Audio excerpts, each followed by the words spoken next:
mais nada, é preciso pensar que eu sou um homem de 61 anos, agora no ano de 2020. Eu entrei no grupo escolar em 1966 e saí da universidade em 1983. Eu estudei Ciências Sociais e Direito na USP, em São Paulo.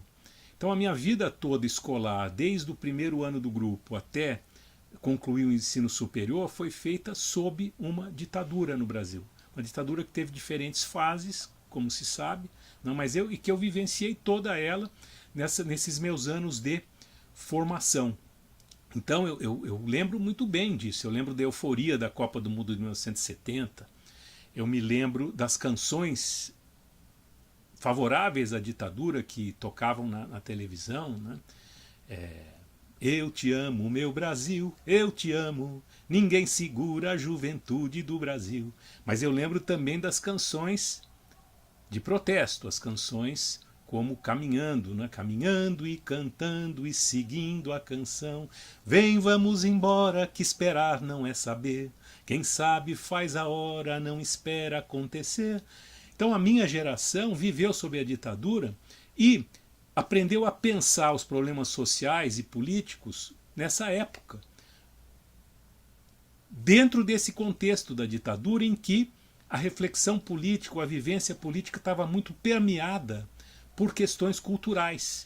Então, quando eu estava no primeiro ano da faculdade, nós lemos o Quarupi, do Antônio Calado, que tinha sido aquele livro lá de 66 ou 67, em que ele tratava da Revolução Brasileira, né, da possibilidade de criar um mundo novo. Então a minha geração era muito encantada com essa ideia da Revolução Brasileira que tinha sido forjada nos anos de democracia no Brasil, sobretudo a partir do fim dos anos 50, começo dos 60, de fazer uma revolução brasileira.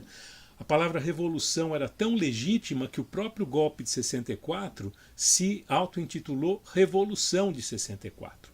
E a gente que viveu aquilo, né, foi uma coisa muito extraordinária, inclusive essa ligação entre cultura e política, né, como se foi formando um jeito de pensar a política que era muito permeado pelo que acontecia na música popular, na literatura, no cinema, no teatro.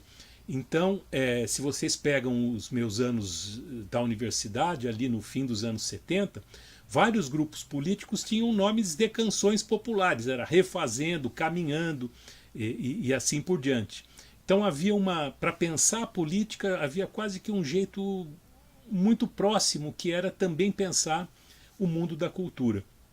E isso é uma coisa tão fascinante para mim, que os meus trabalhos acabaram se desenvolvendo nessa direção. Então eu escrevi um livro baseado na minha tese de doutorado, que está na segunda edição, chamado O Fantasma da Revolução Brasileira, que é um livro justamente sobre essa utopia criada pelas gerações anteriores de que seria possível, ligado às raízes do povo, construir uma modernidade alternativa no Brasil, que seria uma modernidade mais democrática, com acesso da maior parte da população ao futuro. Então, se a gente lembrar na canção popular, o morro não tem vez e o que ele fez já foi demais. Quando derem vez ao morro, toda a cidade vai cantar, vai cantar. Então, quando derem vez ao morro, quer dizer, essa potencialidade que existe no povo brasileiro de construir outra sociedade, de construir o futuro, foi quebrada com o golpe de 64. E isso é uma coisa que a gente viveu, né? E que eu estudei bastante. Então, nesse livro, eu vou tratar justamente da resistência, particularmente da esquerda armada contra a ditadura. E aí eu me baseei muito em entrevistas, em dados de processos. Eu construí também vários quadros estatísticos baseados nos processos movidos na justiça militar, que estão elencados num trabalho fabuloso do chamado Brasil Nunca Mais, que vocês devem conhecer. Enfim, eu tratei disso tudo, e eu tratei também particularmente de um aspecto que eram as afinidades, num dos capítulos do livro, das afinidades que havia entre cultura e política nesses anos, né? Que tem um texto clássico aí de um estudioso da literatura, que é o Roberto Schwartz, chamado Cultura e Política, 64-69, e que um pouco foi inaugurador desse tipo de apreensão teórica que aproxima cultura e política.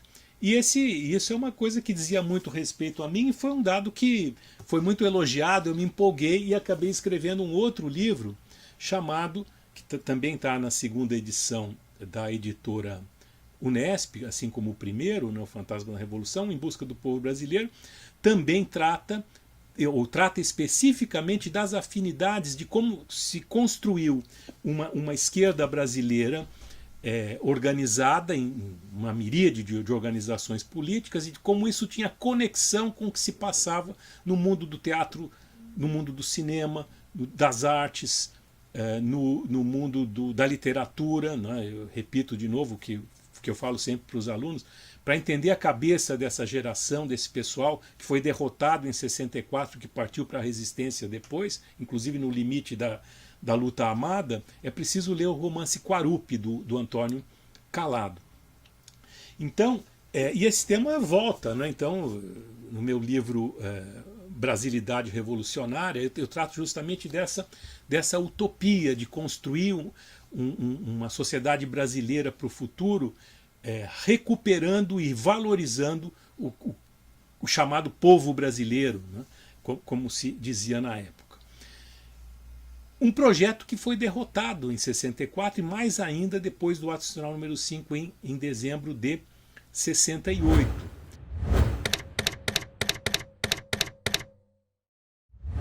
Eu diria que é importante porque não só porque a gente não quer que volte uma ditadura, e claro que nós não queremos, preciso conhecer o passado para não voltar uma ditadura, mas é preciso ressaltar que a ditadura não foi um episódio passageiro na sociedade brasileira, não foi uma página infeliz a ser virada. Ela foi, claro, uma página infeliz, mas ela é muito coerente com o conjunto da história da modernização da sociedade brasileira, que alguns autores chamariam de uma modernização conservadora da sociedade, ou seja, uma modernização que não veio com direitos sociais, é uma modernização que veio com a forte presença do Estado, por exemplo, desde da chamada Primeira República, ou República Velha, né, das elites do café com leite dominando o país, depois a ditadura do